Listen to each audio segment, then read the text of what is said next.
बेटियां इतने अभद्र वस्त्र और इतने छोटे छोटे वस्त्र पहनती हैं, इतने बेकार से वस्त्र पहनती है, ऐसा देख करके लगता है कि कहीं कपड़ों की फैक्ट्री में आग तो नहीं लग गई है। वस्त्र इतने अमर्यादित पहनती हैं। याद रखिए, ये सब हमारी संस्कृति का हिस्सा नहीं है। और माताओं से भी आग्रह है कि ऐसे वस्त्र अपने बेटियों को ना पहनाएं। आजकल की बेटियां, भाई बहन सब एक मोटा कपड़ा पहनते हैं जिसको कहते हैं जींस। बेटियां भी पहनती हैं, भाई भी पहनते हैं। आपको मालूम भी नहीं होगा कि ये जींस कहाँ से आई है। हमारी तो ये पोशाक नहीं है, हमारा तो ये वस्त्र नहीं है। ये जींस कहाँ से आई, इसका प्रचलन कहाँ से बढ़ा। पहले तो पधारे ऊपर पधार जी, पहले इस प्रकार के वस्त्र हमारे यहाँ सनातन संस्कृति में नहीं चलते थे। तो ये जानकर के हमें बड़ा दुख होगा कि ऐसे कपड़े हम पहनते हैं जिनका इजाद हमारे लिए नहीं, नाली साफ करने वाले कर्मचारियों के लिए हुआ था। विदेश के जितने भी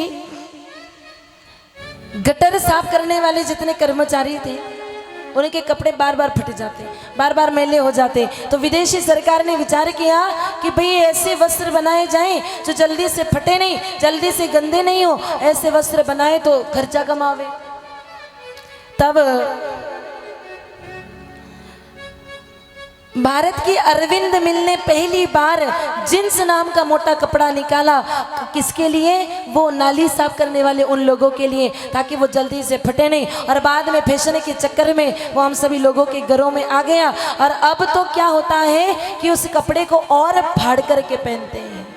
ठीक पहन रहे थे तब तक तो ठीक था, और अब तो क्या, उसमें भी लाएंगे खरीद करके और उसमें 4, 5, 10, 15 चीरे लगाएंगे, 10 जगह से फटेगा तब शरीर पे चढ़ेगा। और जितना फटा उतना महंगा। पहले गांव में कोई गरीब होता ना, कपड़े फटे हुए पहनता तो लोग कहते बापड़ो कितो गरीब है, पैसा नहीं है कपड़ा लावा का, फटा कपड़ा पहने। और आजकल तो जितना अमीर है, जितना पैसे वाला है, अपने आप को स्टैंडर्ड समझता है और कपड़े को फाड़ फाड़ करके, बेटियां भी उसे फाड़ फाड़ करके पहनती हैं। और कहें तो कहेगी अरे ये तो आज का फैशन है, ये तो चलता है। तो भैया देखो, छोटे कपड़े पहनना फैशन है, फटे कपड़े पहनना फैशन है, और ऐसा करने से हम स्टैंडर्ड लगते हैं। तो हमारे गांव का कुत्ता तो बिल्कुल कपड़ा ही नहीं पहनता है, वो ज्यादा स्टैंडर्ड है, वो ज्यादा आधुनिक है। फिर तो कपड़ों से हमारी आधुनिकता नहीं झलकती है, हमारी आधुनिकता हमारे विचारों से झलकती है, हमारी आधुनिकता हमारे कर्मों से झलकती है। आप काम ऐसा करिए कि आपको ऐसे वस्त्र पहनने की आवश्यकता नहीं पड़े। आप अपने आप में ऐसे कर्म करिए कि आप आधुनिक नजर आए, अपने विचारों से उन्नत बनिए। फैशन के चक्कर में मत पड़िए। हमारी माताएं छोटे छोटे बच्चे को यहाँ से लेके जाती है ना कहीं बाहर, तो जबरदस्ती जींस पहनाती है और विचार करती है अरे उदयपुर जावा तो लोग कहीं सोचे कि ये तो बिल्कुल गंवार है, रहने का ढंग नहीं आता है, इसलिए जबरदस्ती बच्चे के बैठे नहीं बैठे जबरदस्ती जींस पहनाती है। और फिर कहीं साधु संतों के वहां जावे तो माता जी तो झुके, धोख लगे, प्रणाम करे, और बच्चे को झुकाए तो बच्चे झुके नहीं, क्योंकि झुके तो फटे। तो फिर ऐसे कपड़े क्यों पहनने पड़े? नीचे ढंग से बैठ नहीं पाते हैं। थोड़ा सा वस्त्र मर्यादित रखिए। और मैं आपको बताऊं, जो लगातार 20 वर्ष तक इस जींस का इस्तेमाल करता है, WHO वर्ल्ड हेल्थ ऑर्गेनाइजेशन की रिपोर्ट कहती है कि आगे जाकर के वो पिता बनने की क्षमता खो बैठता है। इसलिए वस्त्र हमारे मर्यादित तो होने चाहिए, हमारी संस्कृति के अनुकूल होने चाहिए। देखो आज जींस फटी हुई पहनने में शर्म नहीं आती है, लेकिन अगर धोती पहनने को बोल दो तो माथे पे सलवटें आ जाती है।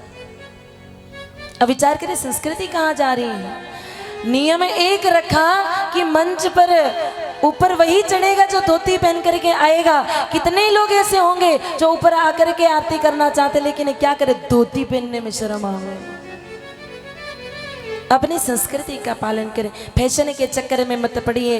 हम हिंदुस्तान में जन्मे हैं, और याद रखिए जो पाश्चात्य संस्कृति का अनुसरण करता है, एक दिन उसका सूरज डूबने में देर नहीं लगती है। सूरज भी पूरब से उगता है, पूरी दुनिया उसका स्वागत करती है, लेकिन पश्चिम में जाता है ना तो फिर वो डूब जाता है। कोई आरती नहीं उतारता है। फिर पाश्चात्य संस्कृति का अनुसरण ना करें। ये फैशन है, इसके कारण हमारी संस्कृति को कितना हास हुआ है। ऐसा हमारे परम पूज्य गुरुदेव भगवान बताते हैं कि आज दुनिया फैशन के चक्कर में संस्कृति को कितना खो रही है।